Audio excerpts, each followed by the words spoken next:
people see it as this, longevity drug or fountain of youth. But a lot of people, as I mentioned, have discovered that, it has horrible effects on exercise adaptation. I've seen studies that show that can actually blunt about 50% of your VO2 max gains, which is, quite significant, obviously.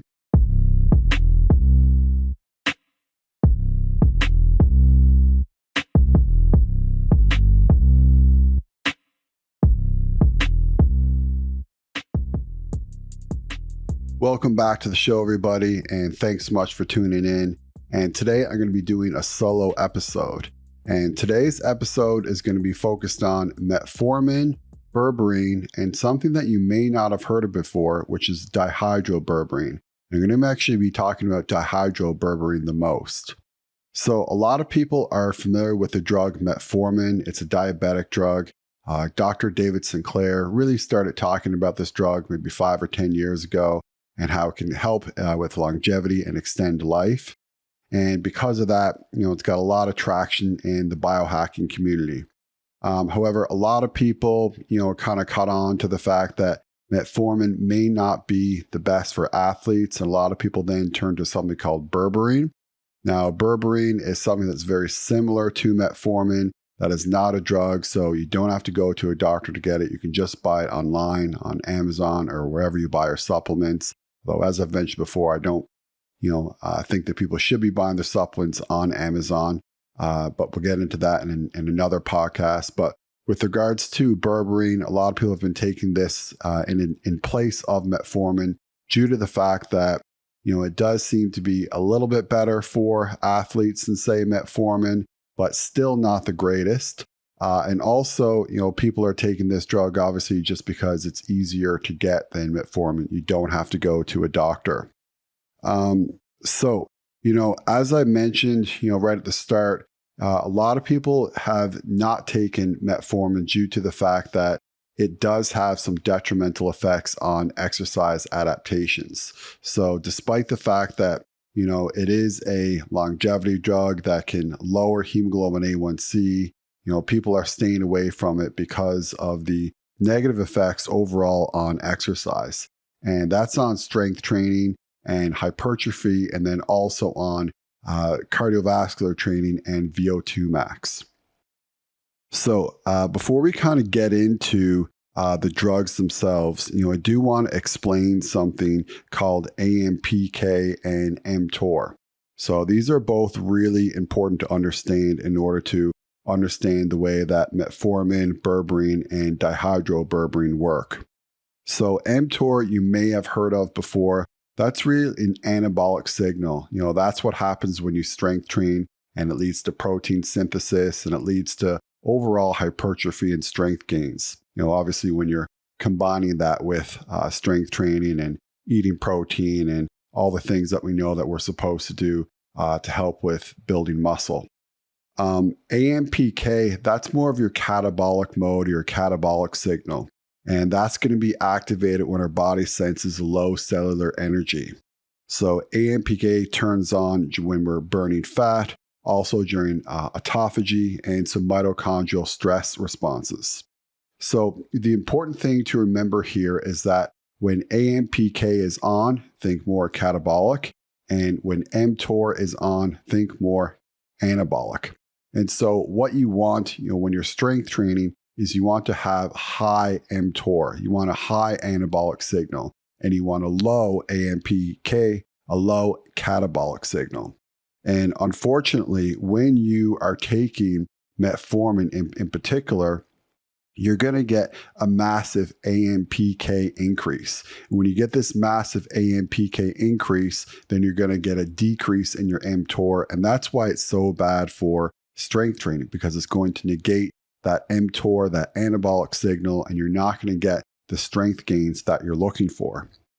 So that's really important to understand before we move on to the drugs themselves. So as I said, at the beginning of this show, metformin is a diabetic drug, and it's by far the strongest AMPK activator out of the three that I just mentioned.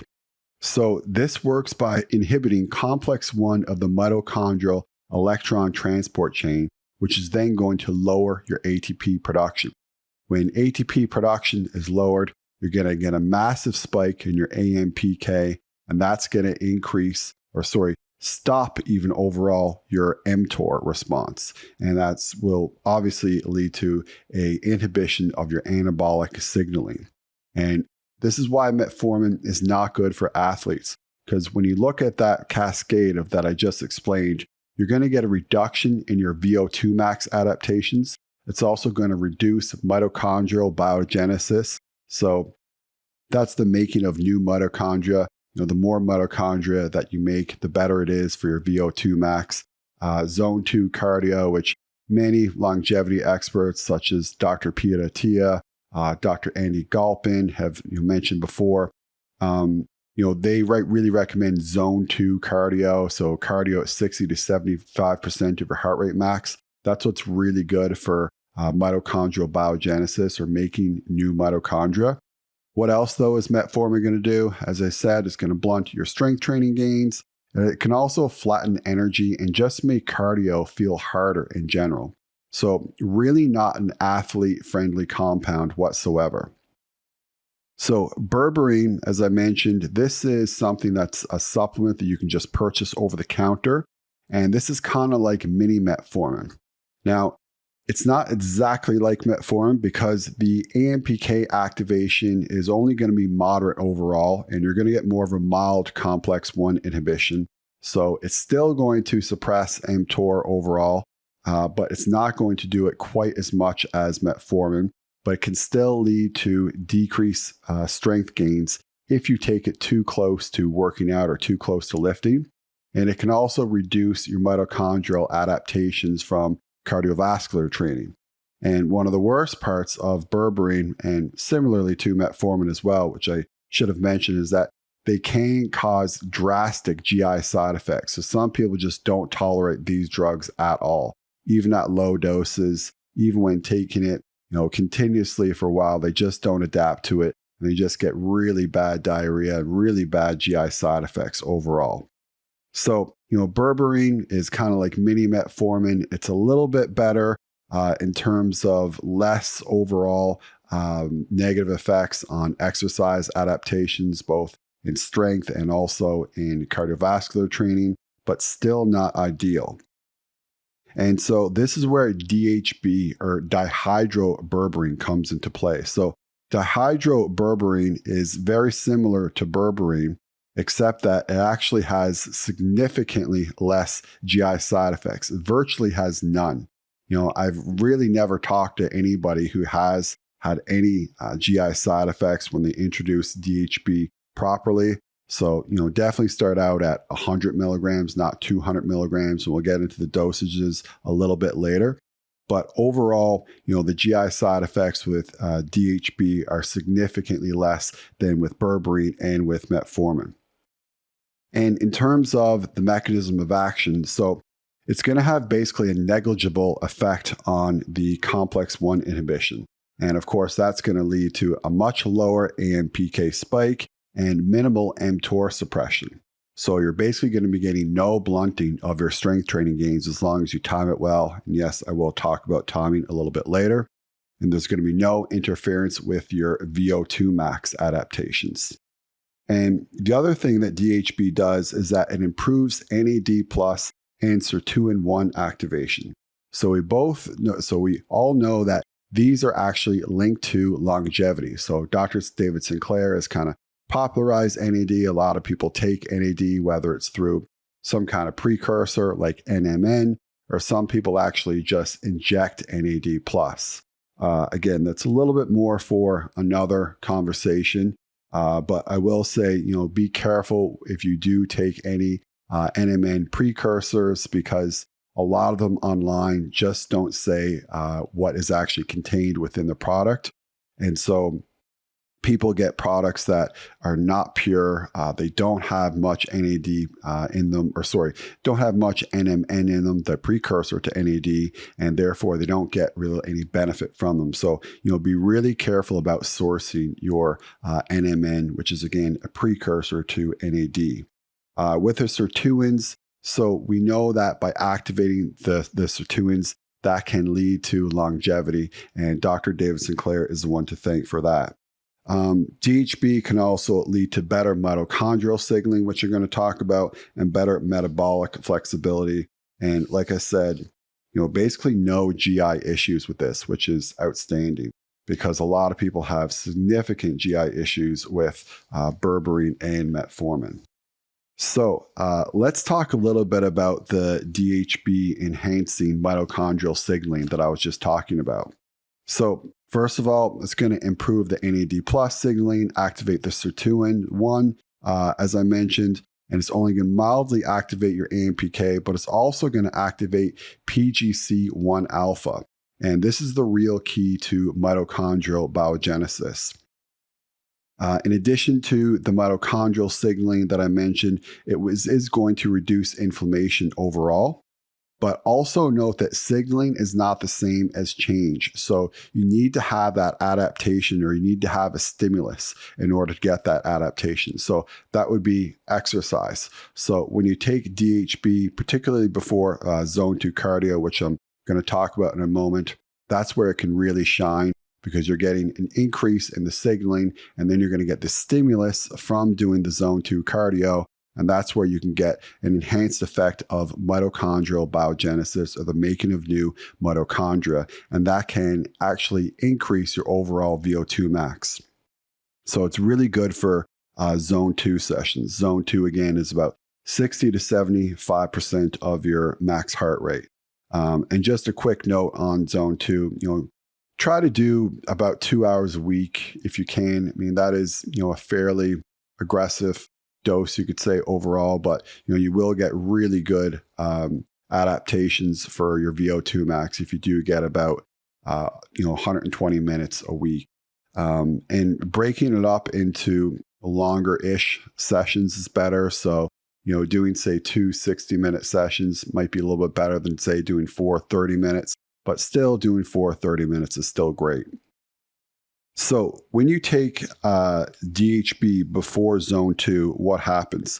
Well, it actually can enhance fat oxidation.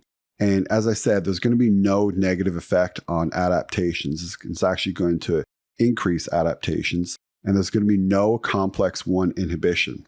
So it's absolutely safe before you do zone 2 cardio.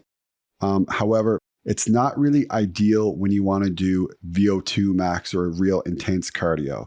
So it's not going to have, a significant effect. It's still going to be fairly negligible overall because the AMPK activation is fairly mild, but it would be better to take it after the session. So again, when you're talking about doing zone 2 cardio, having some DHB before can actually be beneficial. But when you're talking about doing really intense VO2 max sessions, you do want to take your DHB, your dihydroberberine, after. So let's talk about DHB and strength training.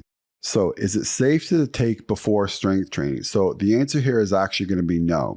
So similarly to metformin and to berberine, DHB is not ideal to take before you do your strength training, just because you don't want any kind of inhibition of your mTOR whatsoever. So for that fact, I would recommend not taking it 3 to 4 hours before, 3 to 4 hours after your strength training session.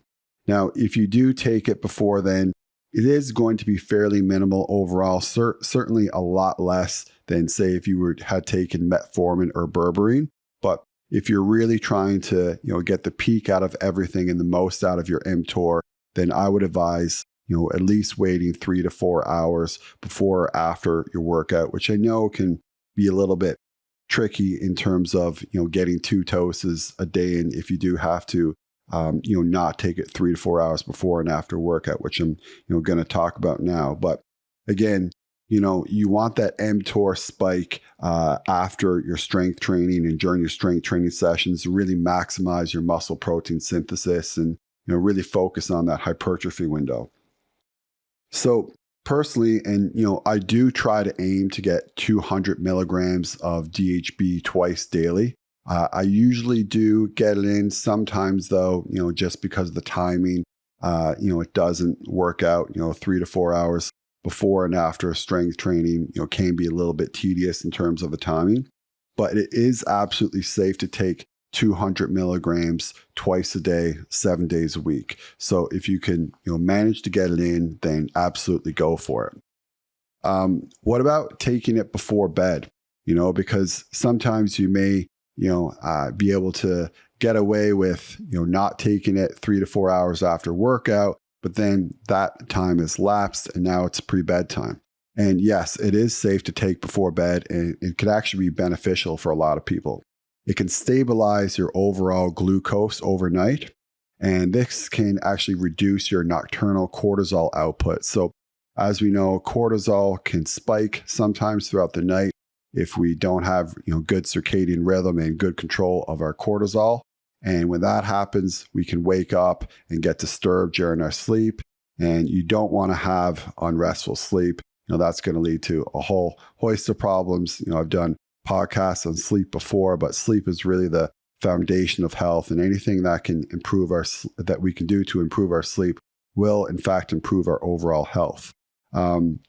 So yes, taking DHB or dihydroberberine before bed is perfectly fine. And some people, again, completely anecdotal, but they have noticed an improved HRV or heart rate variability training when implementing this protocol. So let's get into a little bit further detail into how DHB acts with and without exercise. So without exercise, yes, we are going to get the signaling of the NAD+, the sirtuins, the mild PGC1 alpha activation, improved metabolic flexibility, better mitochondrial cleanup, but we just won't get that real trigger in mitochondrial biogenesis because, again, we need that stimulus. So, it will help out a little bit, but it's not going to be giving us the real desired effects that we're looking for. But with exercise, with zone 2 cardio, as I mentioned, it's going to really amplify all those things that I just mentioned. So the sirtuin ones, the PGC1 alpha, and then our VO2 max improvements. And also to our lactate threshold, which I'm going to go over. So this is actually really interesting. So as many people know, when we exercise, sometimes the reason we have to stop is because we have lactic acid building up and we just feel like we can't do anymore. We have to stop. So when you take DHB, you can actually improve your lactate clearance. So when you improve that lactate clearance, you often can do actually more cardio, so more zone 2 cardio, and actually can improve your time to exhaustion. So fantastic, again, reason to take DHB before you do any kind of zone 2 cardio. So let's just go over again to, just quickly, the 3 different drugs, metformin, berberine, and DHB. So the metformin, as we said, it's not compatible with strength training whatsoever, not compatible with increasing VO2 max. Is it a longevity drug? Some people say it is, some people say it isn't, but in my opinion, I certainly would, try to stay away from this drug if I was an athlete. With the berberine, yes, you are still going to get the glucose lowering effects from the metformin. You can still, take this if you do it, very, very carefully around your workouts, but, you still can get a mild complex 1 inhibition, and it can still overall inhibit your gains. With the DHB, you don't get any of that. You don't get any GI distress. So this is absolutely the best one for athletes. So again, I want to go over the timing just one more time on everything. So for strength training, you want to avoid DHB about 3 to 4 hours before and 3 to 4 hours after. Before zone 2, absolutely yes, go ahead and take it. It can actually be very beneficial. And for maxing out on your cardio days, when you're really trying to increase your VO2 max, when you're getting into the zone 4, zone 5 cardio, DHB is best to be taken after. And then, as I mentioned as well, it's excellent for overnight glucose stability and recovery. So you can take this before bed. So that's basically all I have for you there today, guys. So I know, again, a lot of people are, on the fence about metformin. Should I take it? Should I not take it? People see it as this, longevity drug or fountain of youth, but a lot of people, as I mentioned, have discovered that, it has horrible effects on exercise adaptation. I've seen studies that show that can actually blunt about 50% of your VO2 max gains, which is, quite significant, obviously. But we don't get that with DHB if you follow the guidelines that I suggested. And again, you can take about 400 milligrams of this a day. So usually 200 milligrams twice per day is the best way to take it. Taking 100 milligrams 4 times a day is tedious, especially with the fact that, you don't want to take it around your strength training workouts and before intense VO2 max or cardio sessions. So I really hope this, cleared up everything that you guys were maybe confused about with regards to berberine and metformin. With regards to dihydroberberine, it's got a thumbs up from me. I think it's a fantastic compound. I'm kind of surprised more people are not talking about it. And as always, guys, I really do appreciate you listening. And if you have any questions, please leave them in the comments. I'll try to get back to you. And as always, I'll be back again with another episode soon.